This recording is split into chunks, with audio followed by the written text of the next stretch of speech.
CM योगी ने वादा निभाया, बुलडोजर फिर वापस आया। गुंडों के नाम पर बुलडोजर काम पर। योगी बाबा ने बुलडोजर से किया प्रहार, यूपी के गुंडे गए हार। यूपी चुनाव प्रचार के दौरान एक शब्द लोगों की जुबान पर खूब रहा, वो है बुलडोजर। सपा अध्यक्ष अखिलेश यादव बुलडोजर को लेकर मुख्यमंत्री योगी आदित्यनाथ पर प्रहार करते रहे, लेकिन योगी ने इस मुद्दे को लपक लिया और बुलडोजर को अहम चुनावी मुद्दा बना दिया। योगी के नेतृत्व में चुनाव लड़ रही यूपी बीजेपी ने सुरक्षा व्यवस्था के मुद्दे में बुलडोजर शब्द जोड़ दिया। फिर क्या था, यूपी चुनाव में चारों तरफ बुलडोजर की गूंज सुनाई देती रही। बीजेपी को लग गया था कि बुलडोजर ही एक बार फिर से उसे लखनऊ तक पहुंचा सकता है। लगे हाथ योगी ने जनता से वादा कर दिया कि बुलडोजर को फिलहाल मरम्मत के लिए भेजे हैं, 10 मार्च के बाद फिर से अपने काम पर लग जाएगा। 10 मार्च को जैसे ही बीजेपी की प्रचंड जीत हुई, एक बार फिर से बुलडोजर गरजने लगा।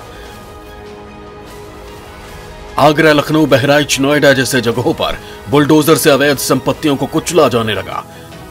मात्र एक सप्ताह में इतनी कार्रवाई की गई कि अपराधियों में खौफ बैठ गया। कई अपराधी खुद थाना में सरेंडर करने आने लगे तो कई तख्तियां बांधकर घूमने लगे। लेकिन बुलडोजर को लेकर प्रतापगढ़ से जो खबर आई, उसको देखकर हर कोई हैरान रह गया। प्रतापगढ़ स्थित रेलवे स्टेशन पर एक महिला के साथ बलात्कार की एक घटना सामने आई थी। आरोपी घटना को अंजाम देने के बाद फरार हो गया। पुलिस आरोपी को पकड़ने के लिए लगातार छापेमारी कर रही थी, लेकिन आरोपी पुलिस की पकड़ में नहीं आ रहा था। प्रतापगढ़ पुलिस पर जनता का दबाव बढ़ता जा रहा था। पुलिस महकमे को समझ में नहीं आ रहा था कि इस आरोपी को पकड़े तो पकड़े कैसे। फिर क्या था, पुलिस ने ऐसी युक्ति निकाली कि मात्र 1 घंटे में ही आरोपी ने पुलिस के सामने सरेंडर कर दिया। हुआ यूं कि पुलिस बुलडोजर लेकर आरोपी के घर पहुंच गई थी, जिसके बाद अपने रिश्तेदार के घर में छिपा आरोपी घबरा गया और पुलिस के सामने सरेंडर कर दिया। कुल मिलाकर उत्तर प्रदेश में अपराधियों में अब पुलिस से कहीं ज्यादा सीएम योगी के बुलडोजर का खौफ दिखाई दे रहा है। हालांकि विपक्ष बुलडोजर को लेकर सवाल उठाते रहते हैं। इसको लेकर ADG law and order Prashant Kumar कहते हैं कि जब कोई सरकारी जमीन पर अवैध कब्जा किया हो तो उसके संपत्ति पर बुलडोजर चलाया जा सकता है। वहीं अगर किसी ने कोई अपराध किया हो और अपराध के पैसों से संपत्ति अर्जित की हो तो उस संपत्ति पर भी बुलडोजर चलाया जा सकता है। हालांकि यह सारा कुछ कानून के दायरे में रहकर ही होता है।